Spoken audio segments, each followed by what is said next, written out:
Fazoskorlar qiyomat kuni filmining ilk tizerida bizga Kapitan Amerikaning farzandini ko'rsatishdi. Men esa sizlarga uning farzandi qizil chanoq ekanligini aytsamchi. To'g'ri, bu olamda bunday bo'lmasligi mumkin. Ammo komikslarning birida, aniqrog'i Yakuniy Qizilgullar nomli komiksda 1610-olamda aynan shu voqea sodir bo'lgan. Bugungi video davomida esa shu komiksdagi voqealarni sizlarga to'liq yoritib berishga harakat qilaman. Siz obuna bo'ling, men esa videoni boshladim. Nick Fury Qalqon tomonidan nafaqaga chiqarib yuborilgan edi, lekin u Lochinkos tomonidan qayta chaqirib olindi va Lochinkos unga Kapitan Amerikani qo'ldan chiqardik. U qochib ketdi. Uni topish uchun Qora Ops jamoasiga boshchilik qilishingiz kerak deydi va voqealar Chikagoga bir kun oldinga ko'chadi. AIM sirli tashkilot vertolyotlari Baxtiyor binosiga hujum qilishdi. Bu yerda ikkita vertolyot bor edi. Ularni to'xtatish uchun Lochinkos va Kapitan Amerika yuborildi. Ular birinchi vertolyotdagilarni yo'q qilishdi va vertolyotni qo'lga olishdi. Kapitan Amerika bu haqda Qalqon binosining yangi boshqaruvchisi Karen Danversga ma'lumot berish uchun qo'ng'iroq qildi. Shu joyini tushuntirib o'taman. Bu olamda Karen Danvers Kapitan Marvelga aylanmagan ekan. U Qalqon maxfiy tashkilotida ishlar edi. Nick Fury nafaqaga chiqarilgach esa uning o'rniga Karen Danvers tayinlangan. Kapitan Amerika unga bitta vertolyot qo'lga olinganini aytdi. Lekin Karen Danvers topshiriqda Stark ham bo'lish kerak edi deydi va xodimlariga Starkni topishni buyuradi. Xodimlar uni sun'iy yo'ldosh orqali janub tomondagi barda ekanligini aniqlashadi. Karen u bilan bog'lanadi. Bo'layotgan vaziyatni tushuntiradi. Stark hozir topshiriqda bo'lish kerakligini, Baxtiyor binosiga hujum qilinganligini, u yerda esa Kapitan Amerika va Lochinkos yolg'iz ekanligini, ularga yordam kerakligini aytadi va iltimos, mast emasman deb aytdi. Stark esa rostini aytsam men biroz martini ichgandim. Va bu yerda shaxmat ishqibozi bo'lgan bir nechta go'zal ayollar bor ekan. Mayli, ular o'zi eplashadi. Men esa ertaga borib barchasini o'z qo'limga olaman deb aloqani uzib qo'yadi. Bu yoqda esa Kapitan Amerika ikkinchi vertolyotga sakrash uchun Lochinkosdan vertolyotni unga yaqinroq burishni aytadi va sakraydi. U yerdagilarni birin-ketin yelchishlada boshlaydi. Ammo shu paytda qizil chanoq paydo bo'ladi. U Kapitan Amerikaga osongina zarbalar beradi va "Seningcha men bir yilda aynan shu kundan boshqa kunlari juda qattiq qo'riqlanadigan binoga kirish imkoniyatini qo'ldan boy berarmidim.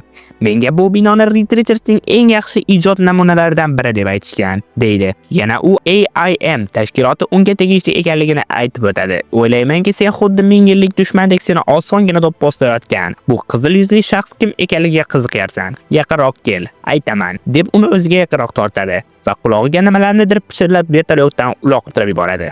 Lochinkos esa parashyut holda uning ortidan sakraydi va Kapitan Amerikani ushlab olib undagi parashyutni ochadi. Bu paytda esa qizil chanoq allaqachon Baxtiyor binosini o'marib qochib ketadi. Lochinkos Kapitan Amerikadan "U senga nima dedi?" deb so'raydi. Kapitan Amerika esa u aytishi bo'yicha "Men uning otasi ekanman" deb javob beradi. Va birinchi bo'lim yakunlandi. Bu hikoya esa 6 ta bo'limdan iborat. Lekin siz xavotir olmang. 6 ta bo'limni har birini alohida video qilib, sizni kuttirib qo'ymoqchi emasman. Bundan tashqari ko'plab kichik videolar qilgandan ko'ra bitta katta video qilish men uchun ham anchagina qulayroq. Lekin siz ham bir narsani bilib qo'yingda. Komikslarni to'liq tahlil qilib, qiziqarli tarzda sizlarga ulashadigan va bundan tashqari kinolarni ham tahlil qilib boradigan kanallar deyarli yo'q. Videoni shu joygacha ko'rdingizmi, demak video sizga manzur kelyapti. Lekin siz negadir haligacha videoga like bosib, kanalimizga obuna bo'lib qo'ymadingiz. Tushuning, bunday kanallarning rivojlanishi sizning qo'lingizda.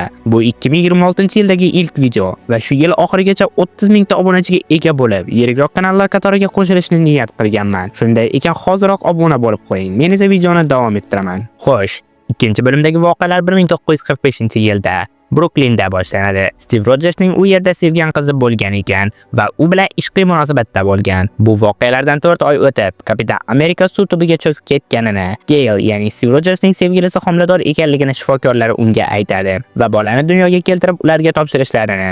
Ular esa buni hammadan sir tutib bolani amerikalik bir oilaga berishlarini aytishadi. Bundan tashqari Gailni Amerika chekkasidagi uyga joylashtirib, yashash uchun unga yetarlicha pul ham berishlarini ta'kidlashadi. U bunga rozi bo'ladi. Voqealar yana hozirgi kunga New Yorkga qaytadi. Lochinkos va Steve muvaffaqiyatsiz topshiriqdan keyin ortga tashkilotga qaytishayotgan edi. Yo'lda ular suhbatlashishadi. Stark haqida, tashkilot haqida va qizil chanoq haqida ham. Lekin Steve to'satdan Clintni tepadi va samolyotda qolganlarni barchasini do'pposlab, suv tubiga sakrab qochib ketadi. To'g'risi, Men ham nega bunday qilinganligini to'liq tushunib yetganimcha yo'q, lekin o'ylaymanki buni ham komiks davomida tushuntirib ketishadi.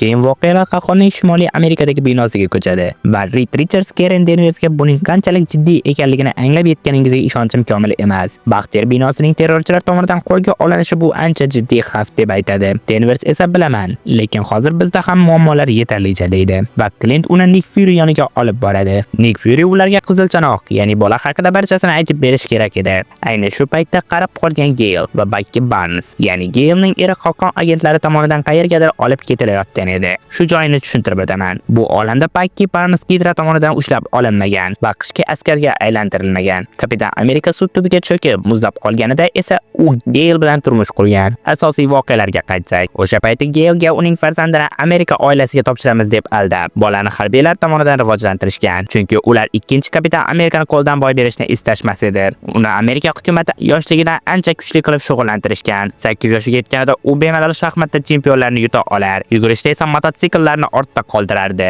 Lekin uning ichida qandaydir yashirin nafrat bor edi. 12 yoshga to'lganida u barcha harakatlar va sportlarda bemalol kapitan Amerikaning rekordlarini yangilaydigan darajaga yetib kelgan edi. U o'z otasidan anchagina kuchliroq va aqlliroq bo'lib yetishgandi. Ammo o'z rejasini amalga oshirish uchun u har ham yoshlik qilardi va nihoyat 17 yoshga yetib kelganida u ichidagi bor g'azabini uyg'otdi va o'sha kuni qishloqdagi 247 nafar kishini bemalol o'ldirdi. Pichoqlangan, so'yib tashlangan, urib o'ldirilgan, bo'g'ib tashlangan. Bularning barchasi u tomonidan amalga oshirilgandi. 17 yillik nafratini bir kunda namoyon qildi. Lekin uning keyingi qilgan ishi insonning umuman miyasiga kelishi mumkin bo'lmagan narsa edi. U o'z otasi tomonidan tuhfa etilgan yuzdan nafratlandi va oshxona pichog'i yordamida o'z yuzini kesib tashlab, yangi yuzga ega bo'ldi.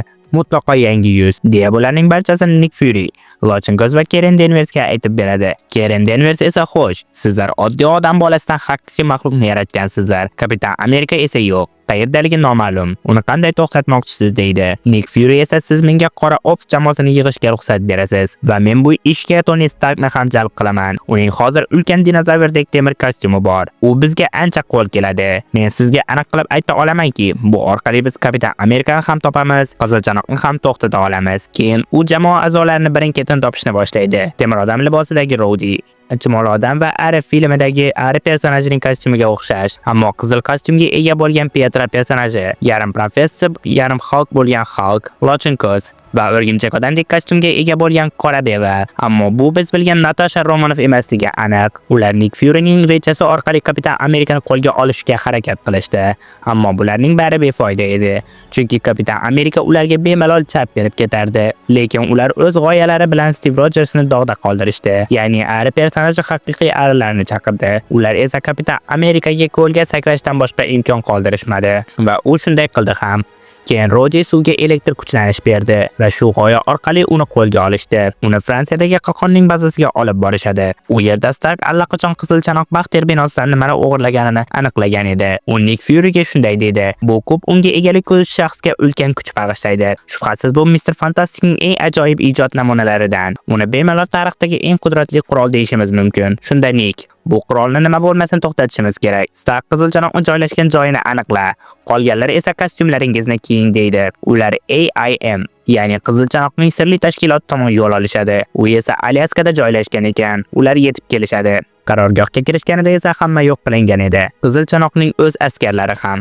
Faqatgina u, Qizilchanoqdan boshqa hech kim tirik qolmagan edi. U qolgan barchani yo'q qilgan ekan. Jamoa Qizilchanoqni uchratishganida esa u qurollaridan ular unga ayovsiz o'qlar yog'dirishdi. Unga umuman ta'sir o'tkaza olmas edi, chunki u allaqachon qubga egalik qilib bo'lgan edi. U katta portlash uyushtirdi va butun qarorgohni portlatib yubordi. Unga qora ops jamoasi qayta va qayta qattiq zarbalar berishdi. Oldin temir odam, keyin professor Hulk va qora beva hamda Lochin Koz yana millionlab o'qlar uzishdi.